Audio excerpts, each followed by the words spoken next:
In 1969, two computers exchanged a message across a distance of 500 kilometers. The system immediately crashed. No one knew then that this failure would trigger a chain reaction that would change every aspect of human life. Today, the average person spends 6.5 hours online daily. That's more than we sleep, more than we work. The internet has become invisible infrastructure of modernity, like electricity or plumbing, except its absence would be noticed instantly. But what if that 1969 crash had been enough? What if they'd simply shut down the project, deeming the idea of connecting computers unpromising? A world without the internet isn't just a return to the past. It's a completely different reality. Let's start with the obvious. The entire digital profession industry simply doesn't exist. No developers, no interface designers, no SMM managers, targeting specialists, or content creators. Millions of people would be doing something completely different. Remote work? Forget it. Office in Bangkok while living in Berlin? Impossible. Everyone returns to physical offices, factories, stores. Geography becomes destiny again. Where you're born is where you work, at most in a neighboring city. Career mobility drops dramatically. Finding out about a vacancy at another company is only possible through newspapers or acquaintances. Recruiters search for candidates literally through phone directories. Resumes are sent by mail, responses arrive in a week. An interview requires a personal visit. Every job change becomes a months-long quest. Freelancing exists, but in a completely different form. To find clients, you need a reputation in the local community or ads in specialized magazines. No international projects, only the local market. The entire concept of online education simply never emerges. Want to study at Stanford? Move to California. Lectures from the world's best professors are only available to those sitting in their auditoriums. Libraries become the center of academic life again. Writing a term paper turns into an archaeological expedition. Hours in the card catalog, searching for the right book on shelves, copying needed pages on a Xerox machine. One footnote can require an entire day's work. Scientific communication slows to the speed of regular mail. A researcher from Tokyo and their colleague from Toronto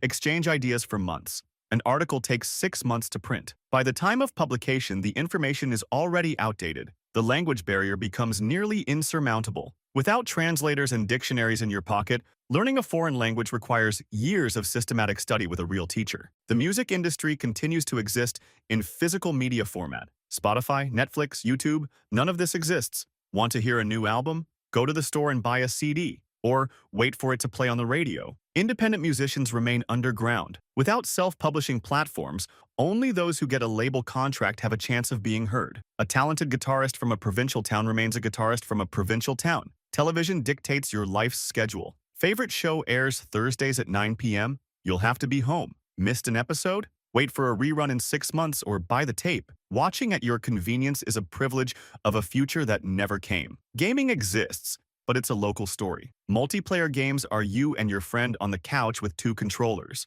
Esports at best means tournaments in gaming clubs for a narrow circle of enthusiasts. Memes don't exist at all. The entire modern visual culture based on instant spread of jokes and images simply never appears. Cultural references spread over years, not hours. The geography of love becomes rigid. Most people meet partners within a 30-kilometer radius of home, at work, at university, through mutual friends. The concept of long-distance relationships takes on a completely different meaning. Without social networks, friendships require constant effort. Move to another city? You'll have to write letters or call, paying for long distance. Most friendships simply fade from the impossibility of maintaining contact. Meeting people happens exclusively in physical space. Bars, clubs, events, chance encounters. Social anxiety becomes a much bigger barrier because there's no other way. Loneliness is experienced differently. There's no illusion of connection through a screen. But there's also a plus. No constant comparison of your life with retouched versions of others.